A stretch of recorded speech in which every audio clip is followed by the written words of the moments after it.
Joining me now is Michael Morin, Rachel's brother and family attorney, Randolph Rice. Thank you both very much for coming on the program. Appreciate it. All right, Michael, any developments on the investigation? This must be so incredibly frustrating for you. Yeah, there hasn't been any new developments, and like you said, it's very perplexing.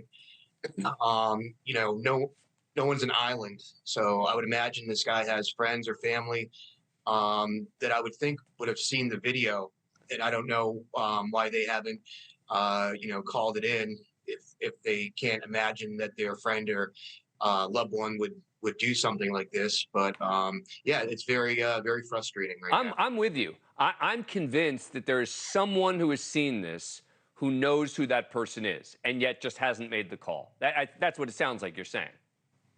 Oh, absolutely. And, tripling the reward hopefully will help.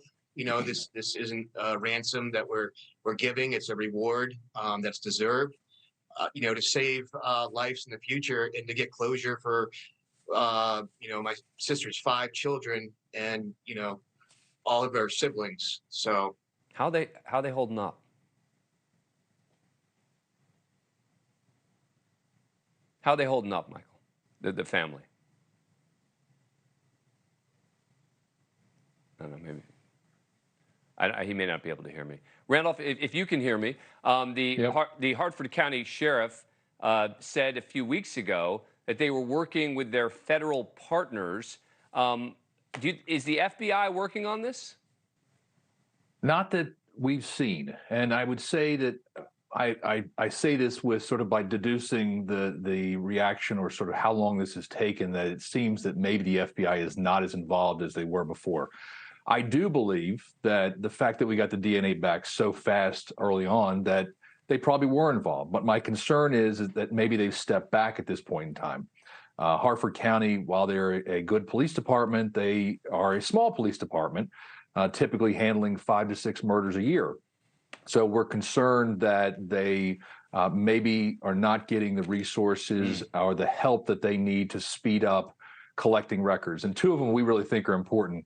One is analyzing video footage in both California as well as in Maryland, and then analyzing cell phone data. Dan, if you remember, in the right pocket of the suspect when he's leaving the home, there is a cell phone that's lit up. So that tells us that there is data that they can pull from that location. We need them to analyze that. Michael, we've got you back now. I was just asking you how her kids are doing, how the family's doing. It's got to be. There's stages of grief, and 5 children with 5 different personalities, and they're all taking it different ways. One of my sister's children is autistic, and that's been really a struggle for the whole family, communicating with her and the other kids. So it's just been really rough. I'll bet. Randolph, anything else people can do? I mean, what else can people do? I mean, this is so frustrating and maddening for so many. Randolph, anything? Yeah, here's what people can do. They can share the image with their friends. They can contribute to the reward. It's now been tripled in about a week to $30,000. I think the more money we have, and sadly in our society, money sometimes makes people do things. And I think if there's more money out there, somebody will come forward and say, you know what, I'm willing to turn somebody in that maybe I know, that I recognize that photo because it's worth, 1, making sure a family can put this behind them and know the killer, but 2, there's obviously the financial benefit. So share with your friends, look at that video. We've got some things coming up next week that we're really gonna focus on. I think that's going to help propel this case. Good.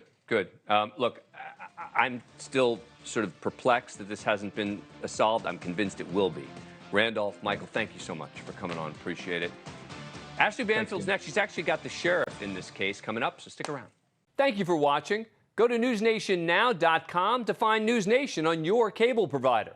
And don't forget to click the red subscribe button below to get more of NewsNation's fact-driven, unbiased coverage.